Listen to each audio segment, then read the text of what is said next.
क्या आपको जॉब ढूंढने में मुश्किल होती है जब आप कॉलेज से ग्रेजुएट होके आए हैं और आपको बहुत फ्रस्ट्रेशन हो रही है, जॉब नहीं मिल रहा, समझ नहीं आ रहा किस तरीके से अप्लाई करें, बहुत बड़े नाम वाली यूनिवर्सिटी से ग्रेजुएट आपने नहीं किया तो आपको और ज़्यादा प्रॉब्लम हो रही है, हालांकि आप काम करना चाहते हैं, आपके अंदर काबिलियत है, कॉन्फिडेंस है, सब कुछ है, but the opportunity just does not seem to be there.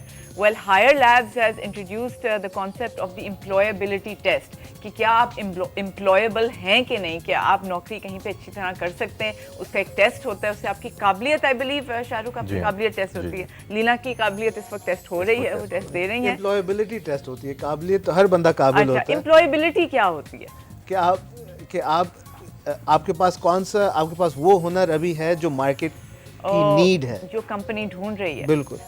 CEO of E square Javed Shaikh साहब, अस्सलाम वालेकुम। ये मुझे बताइए कि आपका काम भी रिक्रूटमेंट है, आप भी फ्रेश ग्रेजुएट्स की हंटिंग पे निकले होते हैं। जी बिल्कुल। तो आप तो इनसे पहले के हैं, बहुत पुराने लोग हैं, सो इनके आने से क्या डिफरेंस आया? एक्चुअली हम लोगों के टेस्ट लिया करते थे और those test used to be very subjective, यानी उसमें बड़ा बायस होता था। मैं आपको एक मिसाल दूं कि हम कॉल सेंटर्स के लिए ह्यूज हायरिंग करते हैं, लगभग मैंने पर्सनली कोई 12-14 हज़ार लोगों के टेस्ट लिए होंगे आज तक, यानी पर्सनली।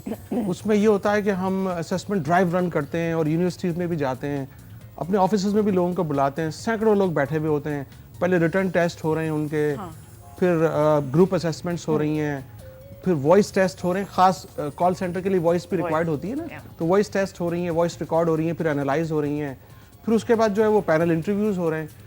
तो मैंने ये महसूस किया कि बड़ा टाइम टेकिंग होता था वो प्रोसेस, और फिर जगह भी बहुत चाहिए होती थी, पूरी कैंपिंग करें आप, अगर 500 लोग आ रहे हैं, 1000 लोग आ रहे हैं, जिस बिल्डिंग्स में हमारे ऑफिसेज होते हैं तो लोग बड़े तंग होते हैं हमसे, क्योंकि यंग लोग आ रहे हैं, फिर वो छेड़छाड़ करते हैं, शोर शार हंगामा, तो बहुत कुछ चाहिए होता है उसके लिए। लेकिन ये सारी जरूरत भी तो है कि आपने वॉइस टेस्टिंग भी करनी होती है, आपने सब करना भी होता है, सब करना होता है। लेकिन हायर लैब्स के साथ अब हम ये महसूस कर रहे हैं, I am also exploring all this, कि ये सारा प्रोसेस जो है बहुत ज़्यादा ऑब्जेक्टिव हो जाएगा, यानी बहुत ज़्यादा मैकेनाइज्ड हो जाएगा, आसान हो जाएगा हमारे लिए इसको रन करना, और शायद रिजल्ट्स बहुत अच्छे आने शुरू होंगे। आप लोगों को पहले आइडिया क्यों नहीं आया कि कंप्यूटर वाला एक टेस्ट हो? देखिए, हम बहुत कुछ पिछले 2 साल से मैं लगभग पर्सनली खुद लगा हुआ था, मुख्तलिफ टूल्स ऐसे ऑर्गेनाइज कर रहा था कि, लेकिन ज़्यादा से ज़्यादा ये करते थे हम कि फ़ोन कॉल्स कर ली हमने उन्हें। देखिए, फ़ोन कॉल्स तो पर्सनलाइज ही होंगी, वो तो आप रिप्लेस नहीं कर सकते, लेकिन जो रिटर्न टेस्ट और ग्रुप असेसमेंट जो हम करते थे, ग्रुप असेसमेंट में ये होता है जैसे बड़ा सा हॉल हो और 25-30 लोग वहाँ पे टेस्ट दे रहे हों, तो फिर हम चेक करते थे कि लीडरशिप किस में अच्छी है। हर ग्रुप में 5 ग्रुप अगर बने हुए हैं तो लीडरशिप का टेस्ट हो रहा होगा, फिजिकल टेस्ट होता था ये। अब ज़ाहिर है उसको एक शख्स लीडरशिप चेक कर रहा है, एक शख्स कम्युनिकेशन स्किल्स चेक कर रहा है, दूसरे और असेसमेंट्स हो रहे हैं, तो बड़ा टाइम टेकिंग होता था। 1 घंटे का एक ग्रुप का 25 लोगों का टेस्ट हो रहा है, निकलता था, रिजल्ट बहुत अच्छे निकलते थे। लेकिन अब क्या है, इस टेस्ट के जरिए से शायद वो चीज़ हम लोगों को सिर्फ ईमेल भेज देंगे कि 5000 लोग एक साथ लॉगिन हो जाएं अपने अपने घरों से और ये टेस्ट दे दें। कोई चीटिंग का मार्जिन तो नहीं होता? क्या चीज़? चीटिंग वीटिंग का इस टेस्ट के अंदर नहीं, देखिए चीज़ें काउंटर हो जाएंगी।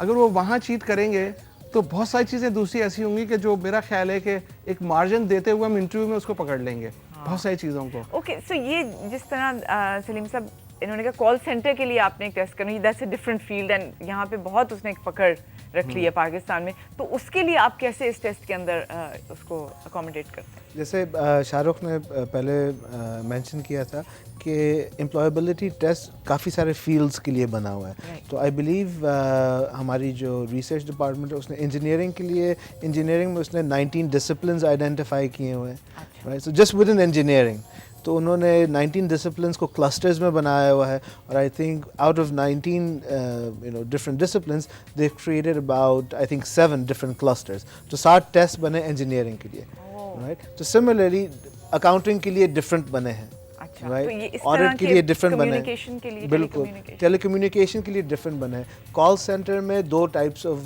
क्या कहते हैं ऑक्यूपेशंस होती हैं, एक होती है इनबाउंड, एक होती है आउटबाउंड, ठीक है। इनबाउंड वो होती है जो बेचारे फ़ोन उठाते हैं और आपको गुस्सा सुनते हैं कि मेरा फला अभी तक नहीं हुआ है, क्यों नहीं हुआ है, तो उसके लिए जो एम्प्लॉयबिलिटी टेस्ट है वो बहुत मुख्तलिफ है in comparison to an outbound जहाँ पर टेली मार्केटिंग होती है। जब आपको फ़ोन आता है कि भाई आप मेरा क्रेडिट कार्ड खरीदना चाहते हैं कि नहीं चाहते हैं, तो ये different define बिल्कुल कर दिया बिल्कुल, तो दोनों में आपको स्किल सेट्स कम्प्लीटली डिफरेंट हैं और आपकी शख्सियत, आपकी personality and everything needs to be very different. अच्छा, इज इट ट्रू जावेद साहब, सुनने में ये आया कि अब जो कंपनीज हायर करती हैं ग्रेजुएट्स को, वो चाहती हैं कि ये बड़ी यूनिवर्सिटीज़ के ना हो, छोटी यूनिवर्सिटीज़ के ग्रेजुएट्स को हायर करें, उस तरह की क्रीम ना हो। Is that true? देखिए, एक तो अगर मैं सिर्फ स्पेसिफिक कॉल सेंटर के मुतालिक बात करूं तो उसका तो क्राइटेरिया बिल्कुल डिफरेंट होता है, बट अदर थिंग्स क्या? उसमें तो energy levels and all that count. लेकिन बहुत सारी चीज़ें ऐसी हैं कि लोगों को फ्रंट एंड के लिए तो शायद वही एक टॉप नॉच यूनिवर्सिटीज़ चाहिए होती हैं फ्रंट एंड पे रखने के लिए। लेकिन देखिए, कंपनी का जो फिसाड या फ्रंट एंड होता है, जैसे सर्विस सेंटर्स आप जाते हैं टेलीकॉम कंपनीज के, तो वो तो शायद 5% of the total employment base होता है। जो बैक एंड पे पूरा स्टाफ जो रन कर रहा होता है शो को, वहाँ पे वो अब चूंकि रिसेशन है, कंपनी के अपने बजट के कंस्ट्रेंट्स हैं, तो they can not afford to go in for those top notch universities all the time. उनके दो इश्यूज होते हैं, तो उन्हें हाई सैलरीज पे करनी होती हैं, और दूसरे ये कि उन्हें ज़ाहिर है उनका रिटेंशन इशू होता है। उन एम्प्लॉयज़ को आप रिटेन नहीं कर सकते, आपको धड़का लगा रहता है कि वो एम्प्लॉयज़ कब निकल के भाग जाएंगे। तो जाहिर है कि वो उनके लिए लेकिन मुश्किल होता है कि वो जाके उन जो बड़ी बड़ी पब्लिक यूनिवर्सिटीज़ हैं वहाँ से हायर कैसे करें। जैसे शाहरुख ने फरमाया कि वहाँ पे तो 5000 लोगों में से शायद हो सकता है कि 50 लोगों ने उस काम के मिल पाए जो ढूंढना चाह रहे हैं। हाई लैब्स के ज़रिए से आसान हो जाएगा कि उन 50 लोगों को वो फॉर इंस्टेंस जामिया पंजाब से पिक कर लें, कराची यूनिवर्सिटी से पिक कर लें, जबकि अदरवाइज वो शायद जामिया पंजाब और कराची यूनिवर्सिटी जाना पसंद भी नहीं करते लोग। ठीक है, तो पब्लिक यूनिवर्सिटीज़ हैं, लेकिन इतनी पब्लिक है वहाँ से आपको अगर 50 लोग अपने मतलब के बिल्कुल उसी मयार के मिल जाते हैं जो IBS है फॉर इंस्टेंस, या लम्प से मिलते हों, तो you would love to go for that is tough, क्योंकि वो लोग लॉयल होंगे। सॉरी, छोटी सी एक न्यूज़ ब्रेक ले लेते हैं। व्हेन वी कम बैक, तो I would like to find out कि एक्चुअली इस टेस्ट के अंदर क्या क्या होता है, कब कहाँ आप अप्लाई कर सकते हैं, फेल हो गए तो दोबारा इसके लिए आप बैठ सकते हैं कि नहीं, इसके रिजल्ट्स कौन एनालाइज करता है, प्लस आई थिंक कि Leena is going to be finishing the test, तो इनके रिजल्ट भी देख लेंगे। Don't go anywhere, will see you after the break.